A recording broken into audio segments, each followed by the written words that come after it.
Hi, I'm Nathaniel and I'm a lecturer in geography and social justice at King's College London.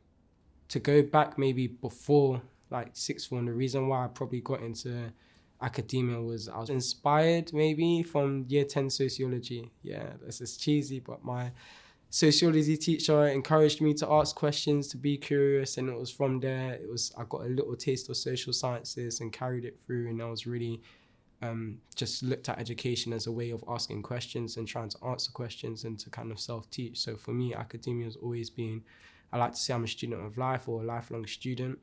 Straight after my undergraduate in criminology and sociology, one of the first jobs I got was working for my local council in a social work assistant capacity, which meant that I wasn't a fully fledged social worker, but I supported social workers that allowed me to observe all these different kind of things that we'd studied in my undergraduate course.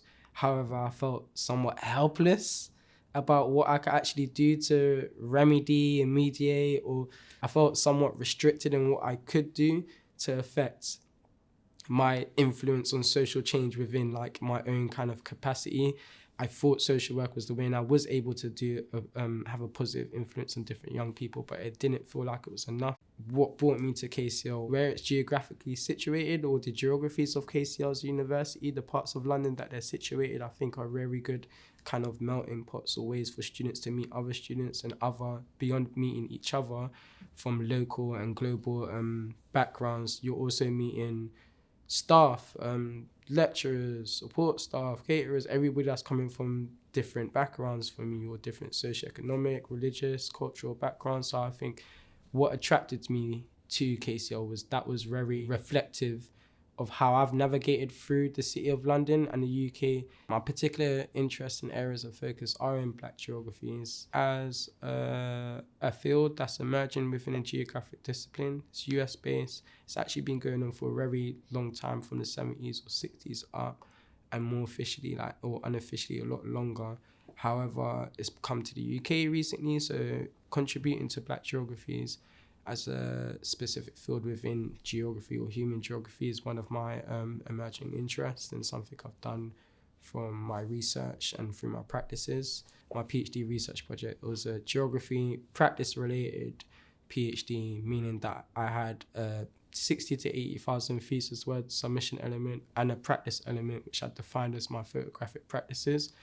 And with my PhD project, I was looking at the White City Estate and the White City Estate's past, future, and present representations. The White City was the first place my grandmother migrated to from the island of Dominica during the Windrush era. It's in Shepherd's Bush, West London. It's this big London County Council developed utopian estate. We all know, Top Way and these kind of romanticized or sensationalist depictions of blackness and council state environments. A lot of the work was pushing back against that, and it was actually trying to show or portray ordinary, everyday representations of Black people in place, specifically within White City and within a council state environment where it's nothing to do with gangs, drama, and these type of things, but it's actually just to do with what are your everyday things: going to work, going to university, attending basketball games in a local park. And the way I did that was twofold. One was an archival research project where I was looking at its previous representations in the local archives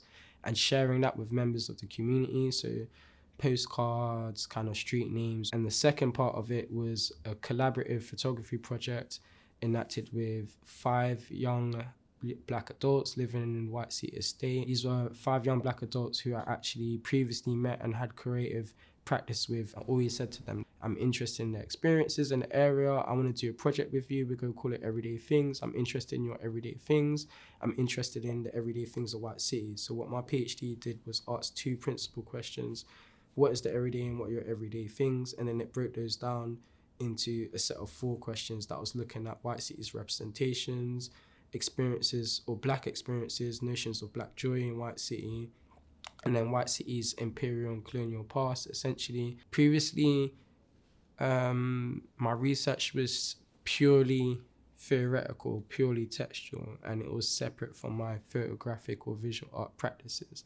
And what's changed recently is I've found through practice-related research project that I did in my PhD that I can actually combine the two in a way that rigorous, robust human geography or social science research, and then visual arts and creative practices that are not supplementary. It's not just a figure, but we're actually complementing the discussions. Some of the biggest challenges that I face in my field of research is the research that I produce is only ever going to come from a Western narrative.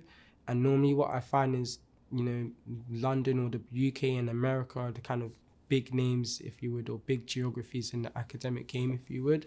And what that means is, with me producing research in the future, I'm going to contribute to like kind of Western notions of research and knowledge production, which might sometimes not overstep but overshadow global South. And I say global South in commas, but different places. I'm thinking about Latin America, the Caribbean, South Africa, West Africa, East Africa, Southeast Asia. There's different research that's taking place in these places that might not even be in English, that we don't engage with. So I think one of the biggest challenges for my own research is how to reconcile with that, and how to potentially to conduct research with other researchers from those geographies, for example, or how to ensure that my research isn't reinforcing that kind of UK-British relationship in a way. So I think I'm really thinking about what can I do in a way that, is it my citational practices? Do I draw on more scholars from the global South? Do I take myself to the global South, as we say, whether it's going to the Caribbean to explore Black geographies in the Caribbean, as opposed to centering on the city and centering on London as the metropolis? That kind of brings me onto the second narrative of where I see my research going in the future. So if I did my grandmother's geographies in West London, I now want to explore her geographies on her native island of Dominica, which I've never actually been to because I'm London born and raised. So there's this notion of belonging and notions of home that I want to explore through practice-related research. And that could be as simple as building a photographic body of work in the Caribbean island Dominica in Kings Hill, which is a specific geography that she comes from. And for future researchers or practitioners who are considering a practice-related approach, I want to contribute to scholarship specifically on how practice-related research can take place within the discipline of geography, trying to use the position that I have as an academic to invoke social change within my influence, whether it's through my pedagogy, research, or creative practices. That is the thing that underscores all three of my future aims and anything that I do moving forward.